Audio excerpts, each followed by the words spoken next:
Halo, kembali bersama saya Tika. Dalam video kali ini, saya akan mengulas mengenai bagaimana cara mencari sumber motivasi sebagai langkah awal untuk mengenali diri sendiri. Ada 3 hal yang akan dibahas. Yang pertama adalah definisi motivasi, yang kedua adalah jenis-jenis motivasi, dan yang ketiga adalah bagaimana cara meningkatkan motivasi diri. Banyak pakar yang telah merumuskan definisi motivasi. Salah satunya adalah Michael J. Jussius yang mendefinisikan motivasi sebagai sebuah dorongan dari dalam diri sendiri maupun dari orang lain sehingga tergerak untuk melakukan tindakan sesuai dengan yang dikehendakinya. Ada juga definisi dari Robbins and Judge yang mendefinisikan motivasi sebagai sebuah proses, intensitas, arah, dan ketekunan dalam mencapai sebuah tujuan. Motivasi dapat digambarkan sebagai sebuah dorongan yang membuat seseorang tergerak untuk mencapai tujuan yang dikehendakinya. Nah, lalu apa sih pentingnya untuk memahami motivasi? Dengan memahami motivasi, kualitas hidup kita dapat meningkat. Selain itu, dengan mempelajari motivasi, maka kita pun dapat lebih memahami dari mana sumber motivasi tersebut, apa-apa saja hal yang dapat meningkatkan atau menurunkan hasrat motivasi, dan juga aspek-aspek apa saja yang dapat diubah atau tidak dapat diubah dari motivasi tersebut. Pada dasarnya, motivasi merupakan pendorong dalam mencapai tujuan hidup kita. Dengan memiliki motivasi yang kuat, akan sangat bermanfaat untuk hidup kita, seperti membantu kita mengembangkan potensi minat dan bakat, mengubah perilaku kita, memantapkan kita untuk membuat tujuan, serta membuat rencana-rencana di masa depan.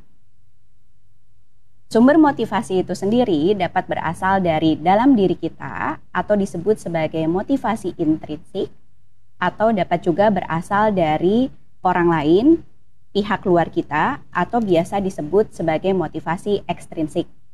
Yuk kita bahas satu persatu. Pertama adalah motivasi intrinsik. Motivasi intrinsik merupakan motivasi yang berasal dari dalam diri sendiri tanpa adanya pengaruh atau paksaan dari orang lain. Seseorang yang memiliki motivasi intrinsik cenderung aktif karena dia bergerak untuk mencapai tujuannya karena kesadaran diri sendiri. Selain itu, seseorang yang memiliki motivasi intrinsik pun cenderung untuk lebih mengeksplorasi cara-cara baru untuk bisa mencapai tujuan hidupnya. Sebagai contoh, misalnya kamu memiliki keinginan dari diri sendiri untuk dapat mengasah kemampuan dan juga pengetahuan berbicara di depan umum. Maka dengan sadar, tanpa paksaan dari pihak luar, kamu akan mendaftarkan diri dalam komunitas atau kursus public speaking. Selama mengikuti kegiatan komunitas atau kursus tersebut, kamu akan belajar dengan sungguh-sungguh dan mengeksplorasi cara belajar baru yang efektif sesuai dengan kepribadian kamu, dan pada akhirnya kamu mencapai tujuan menjadi seseorang yang ahli berbicara di depan umum. Seseorang yang memiliki motivasi intrinsik dalam mencapai tujuan hidupnya memiliki kemungkinan untuk mendapatkan hasil jangka panjang yang lebih besar karena dia dapat memenuhi kebutuhan psikologisnya atau memuaskan kebutuhan psikologisnya, kemudian juga memberikan keadaan yang lebih positif dan meningkatkan kemungkinan penerapan motivasi yang berulang. Seseorang yang memiliki motivasi intrinsik yang semakin kuat, maka akan semakin kuat pula tindakan yang ditunjukkan olehnya dalam mencapai tujuan hidupnya. Yang kedua adalah motivasi ekstrinsik. Berbeda dengan motivasi intrinsik, sumber dari motivasi ekstrinsik berasal dari pihak luar diri kita, seperti keluarga kita, teman-teman kita, ataupun lingkungan di sekitar kita.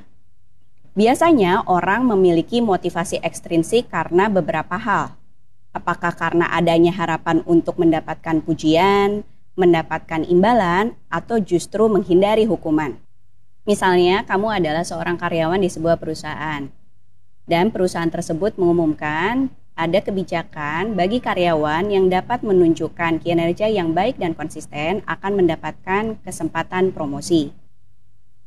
Kebijakan tersebut dapat menjadi motivasi ekstrinsik bagi para karyawan sehingga mereka pun berlomba-lomba untuk bekerja secara baik dan konsisten karena mereka ingin mendapatkan promosi.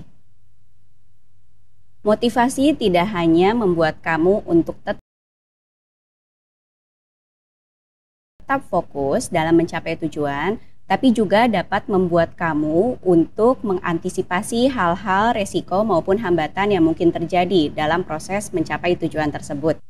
Oleh karena itu, sangat penting bagi kamu untuk memelihara atau senantiasa berusaha meningkatkan motivasi kamu. Saya punya 5 tips yang dapat kamu lakukan dan berlatih terus-menerus bagaimana cara meningkatkan motivasi diri. Tips yang pertama adalah tetapkan tujuan. Tuliskan apa-apa saja yang menjadi tujuan dalam hidup kamu. Apakah kamu ingin menjadi pengusaha? Apakah kamu ingin bekerja di perusahaan tertentu? Ataupun perusahaan multinasional? Atau mungkin tujuan-tujuan yang lainnya. Tuliskanlah setiap tujuan kamu di selembar kertas ataupun media lainnya dan taruh di tempat yang bisa kamu lihat. Pastikan bahwa tujuan-tujuan tersebut adalah sesuatu yang jelas untuk dicapai dan juga realistis. Dengan menuliskan semua tujuan kamu, maka kamu akan terus diingatkan untuk mencapai tujuan kamu. Yang kedua, lakukan sesuatu saat ini juga dan jangan menunda-nunda. Jika kamu menunda-nunda pekerjaan, sesungguhnya kamu sedang menunda-nunda usaha untuk mencapai tujuan hidup kamu. Sedangkan jika kamu melakukan sesuatu, walaupun itu dimulai dari hal yang kecil, maka kamu sedang membangun jalan untuk mencapai tujuan kamu.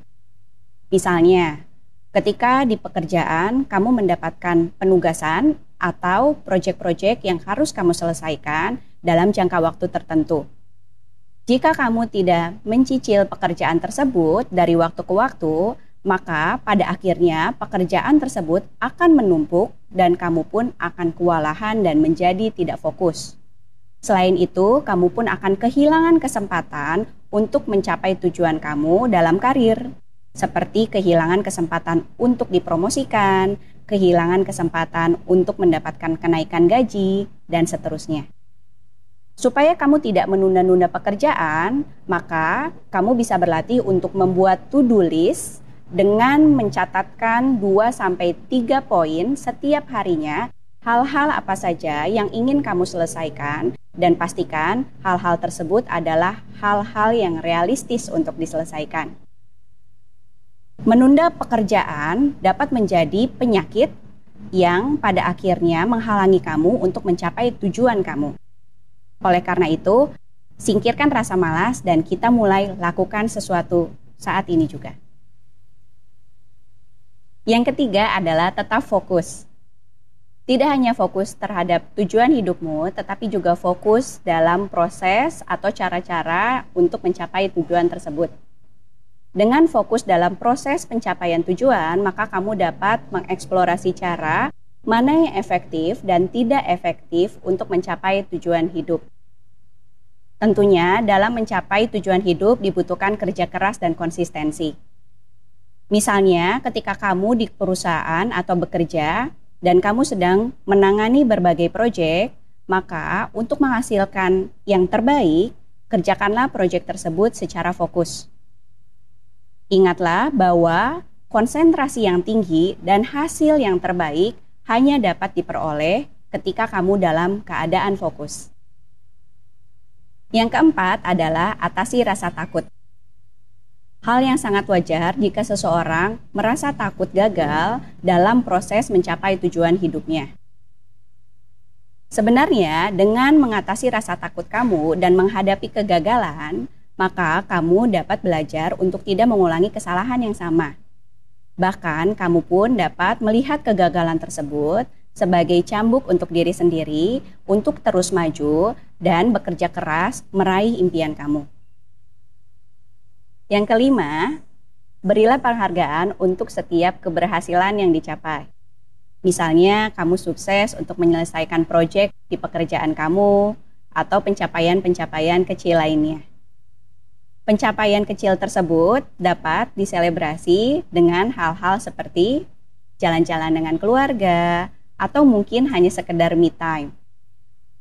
Dengan memberikan penghargaan bagi diri kamu sendiri, maka kamu pun sebenarnya dapat memelihara motivasi kamu loh. Nah, kita sudah belajar mengenai definisi motivasi, jenis-jenis motivasi, dan juga bagaimana cara meningkatkan motivasi diri. Di video selanjutnya, kita akan belajar mengenai arti mengenal diri sendiri, manfaat mengenal diri sendiri, metode vital, dan juga menganalisis SWOT. Sampai jumpa di video berikutnya.